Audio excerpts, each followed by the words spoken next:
O Tom falou desse período, né? E a gente comentou em outras edições aqui da Grande Jogada, de como esse período é morno, é parado, esse negócio todo. Mas, no último dia do ano, né, André? O Ceará foi lá e divulgou suas novas contratações, os seus reforços, e foi um pacotão de fim de ano, como normalmente acontece. A gente separou aqui, se você ainda não sabe, ó, esses jogadores foram anunciados de 2019 até chegar a 2020. Tem lá o Thiago Pagnussat, que a gente já tinha comentado sobre esse zagueiro aqui, o Eduardo, lateral direito, que também a gente já tinha comentado, mas de novidade mesmo, ó, é o Bruno Pacheco. Vou pedir até pro Filé, abre um pouquinho mais aí, Filé, só pra gente ver melhor. Isso, boa, obrigado. O Charles e o Rodrigão, esses três últimos foram os últimos anúncios, e a maior surpresa foi o do Rodrigão, porque a gente não tinha muita notícia, mas o Bruno Pacheco a gente já tinha falado aqui na Grande Jogada. E o Charles também, então, Tom, tem um zagueiro, tem dois laterais, um direito e um esquerdo, um meio-campista e um atacante. 5 contratações. 5 contratações. Para aquelas posições que o Ceará realmente sofreu muito, não é? Esses de cima a gente já tinha falado aqui. Na questão do Pacheco lá, a gente já tinha falado da Chapecoense. Então tinha analisado tudo direitinho. Agora, esses dois aqui, na verdade... Mas se você me perguntar, para ser sincero, eu não tenho condição de opinar nem sobre o Charles, nem sobre o Rodrigão. Eu ia te perguntar sobre isso, assim. Não posso falar. Na verdade, eu ia te perguntar qual que te agrada mais dessas contratações. Eu não tenho condição de opinar, te juro. É tanta gente, é tanto time do Campeonato Brasileiro que não dá para acompanhar. Eu gosto de opinar quando eu vejo e tem um perfil completo do atleta nos desdobramentos que ele tem durante uma competição. E se você me perguntar que lembrança me vem o Rodrigão jogando, eu não tenho, honestamente. Do Charles, muito pior. Então, eu prefiro esperar que esses venham, se acertem por aqui com o time do Ceará Esportivo, que há necessidade, e, naturalmente, recebendo a crítica positiva ou negativa de acordo com as suas produções. É melhor para mim. Porque, é difícil. Eu gosto de opinar, rapaz, quando eu conheço mesmo. O cara, inclusive, nas oscilações, ora com... Por exemplo, vamos dar um exemplo aqui. Você pede para opinar sobre o Lima. Aí eu poderia falar. Vi o Lima no auge e vi o Lima numa situação diferente. Não é? Com relação ao Rodrigão, eu nem vi no auge, eu não vi. Eu, pelo menos, não fixei. Eu posso até ter visto, mas não fixei aquela imagem para me dar suporte capaz de fazer uma análise com segurança. O Rodrigão foi curioso, a gente está até com imagens dele aí na tela, que o Rodrigão ele despontou no Campinense, ele fez uma temporada no Campinense extraordinária. Se a minha memória não está falhando, ele foi naquela oportunidade o artilheiro do Brasil, ou se não, brigou pela artilharia do Brasil. E aí, André, ele sai do Campinense e vai direto para o Santos. Aí a passagem dele não é muito legal, tanto que depois ele é emprestado pela equipe do Curitiba, mas fica sempre a expectativa de que o Rodrigão repita o que fez no Campinense, e não no que fez, por exemplo, na passagem muito apagada no Santos. Pois é, passou também por Bahia, né, e Avaí. No Avaí até que ele conseguiu ir bem, fazer uns gols, mas ele teve um 2019, no geral, até positivo, a gente pode dizer, né? Foram 21 gols em 42 jogos, uma média de 1 gol a cada 2 jogos. É uma média boa, né? É uma média boa. É um cara que ele não é aquele centroavante que tem muita capacidade de sair da área, ele é um finalizador. Ele é um cara que dentro da área é bom no cabeceio, tem um bom porte físico, é aquele cara do último toque para realmente finalizar a jogada.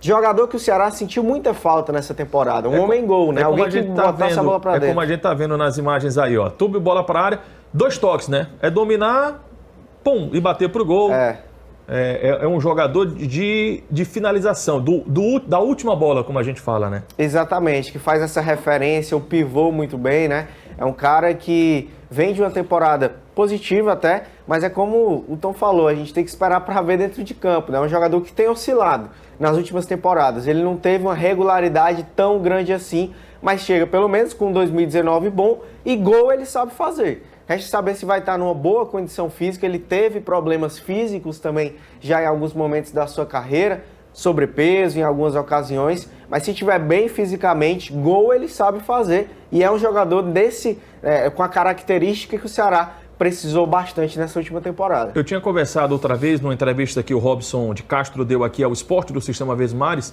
e a gente falando sobre centroavante, atacante, esse negócio todo, e ele falou que muitos dos centroavantes do tal camisa 9, como é o Rodrigão, eles estão em falta no futebol brasileiro. O Tom já tinha até citado isso aqui também no programa.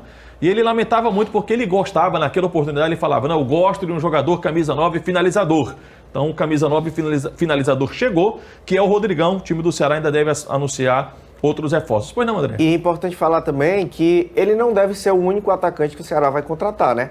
Tem até a questão do Rafael Sobis, que está tendo negociações com o Ceará, negociações que estão avançando. A expectativa é que tenha um desfecho positivo para o Rafael Sobis vir para o Ceará, mas o próprio Robinson já tinha dito que o clube vai contratar mais atacantes, não deve ficar só no Rodrigão. Ainda sobre o Rafael Sobis, deu pra gente perceber no papo que o Deluiz teve, né, com o nosso repórter aqui, o Deluiz, com o empresário dele, né, de que realmente o negócio estava bem encaminhado. Agora, desses, sabe quem é que me chama mais atenção assim, e que me cria uma maior expectativa? No Charles. Também. No meu campista, que fez uma grande Série B de Campeonato Brasileiro e é aquele cara que pode chegar para encaixar, para fazer o meio campo muito forte do time do Ceará. Esse cara aqui me chama muita atenção, André. Também me chama muita atenção, foi um dos melhores volantes da Série B, né? Líder em desarmes, 23 anos, jogador jovem. O Ceará pagou 3 milhões de reais para adquirir 50% dos direitos econômicos do Charles junto ao Internacional. E é importante também, Antero, acho que essa é uma transação simbólica também. O Internacional, que é um modelo de gestão no futebol brasileiro, né? Mas teve que vender um jogador para tentar equilibrar suas contas. E o Ceará, que vem com as contas em dias já há mais de anos, consegue fazer um aporte financeiro para ter um jogador do Internacional. Quando é que seria possível a gente imaginar, independente de quem seja o jogador, independente do valor, que também acho que é um valor considerável, 3 milhões de reais, para o Ceará comprar um jogador.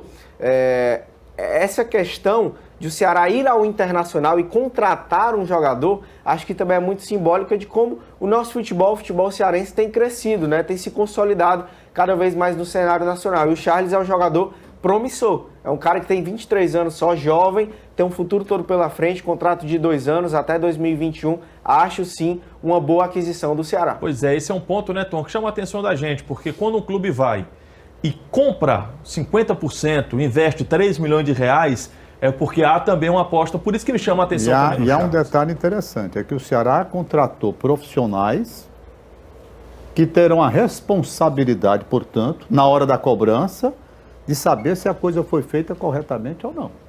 Pelas referências que eu acabei de ouvir aqui, do André, que é um estudioso e foi trazendo todos os detalhes, beleza. Era ele falando e eu me lembrando do Richards. Tá entendendo? Bom, vai encaixar, vai bem direitinho lá.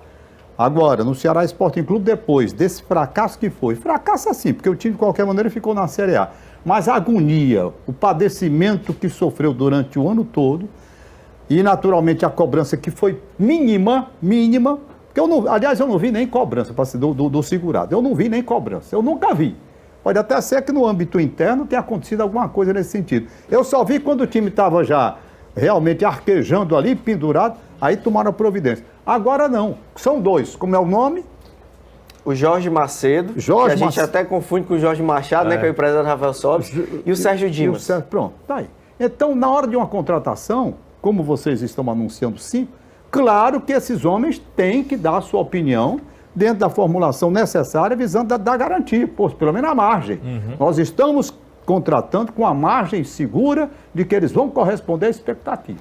Pois não, André. Inclusive, Antero, é interessante isso que o Tom falou, porque o Charles vem do Internacional, o Rodrigão vem do Santos, o Jorge Macedo trabalhou muito tempo no Internacional e tem um bom relacionamento com a diretoria colorada. O Sérgio Dimas trabalhou muito tempo no Santos, tem um bom relacionamento também com a diretoria do time paulista. Então, podem também ter sido elementos, foram elementos que facilitaram muito para que essas negociações acontecessem. A gente está vendo aqui 5 contratações, é raridade no futebol brasileiro neste período. A gente comentou muito no final de 2019 de como a gente fala, o mercado não está aquecido, todo mundo muito cauteloso na hora de fazer as contratações. E há um levantamento do Globoesporte.com que a gente acabou trazendo como base aqui para a gente mostrar como os clubes se reforçaram, na quantidade de reforços que esses clubes se reforçaram para a próxima temporada.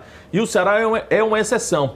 Quem mais reforçou foi o Atlético Goianiense, que fez 6 contratações. Ceará, Bahia, Botafogo, o Sport fizeram 5.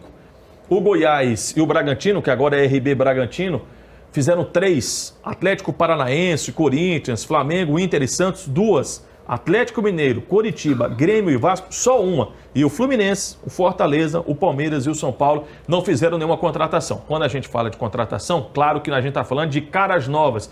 Não está colocando aqui as renovações que também os times investem para que você renove o contrato com o jogador. Mas chegando cara nova, são pouquíssimas contratações. Se a gente olhar, por exemplo, o Palmeiras. O Palmeiras não fez nenhuma contratação de um ano para o outro. O que é isso? Isso é cautela, é base já consolidada também. Mas para a gente ver, Tom, que nesse período que a gente não gosta muito que das especulações, tem muito mais especulação do que muito contratação. Mais, mesmo. mas é muito mais. Rapaz, se for pegar todos os nomes aí que foram ditos durante esse período... Rapaz, quando eu escrevo coluna no Diário do Nordeste, há muito tempo, eu ainda me ligava muito nessa questão. Hoje não, vou buscar outros temas alternativos, sabe por quê? Porque a gente corre até um risco. Eu lembro muito bem quando estava chegando aqui a passagem de ano, você até aqui no ar disse, rapaz, pelo amor de Deus, não anuncie de última hora não, né? Porque quem vai para o impresso, meu amigo, quem vai para o impresso corre o risco. Você vai fazer um comentário, de repente muda tudo, 10 horas da noite, aí, como é que você fica? Quando o cara pega o jornal no dia seguinte, está lá uma situação totalmente ultrapassada. Então você tem que ter um certo cuidado. Extremo, um certo não, é um extremo cuidado nessa parte. Exatamente. Então esse é um cenário que nós temos das contratações até agora, como aqui está na nossa tarja, né? O Ceará anunciou 5, Fortaleza nenhum. Pode ser que tenhamos novidades na sequência com contratações para as nossas duas equipes.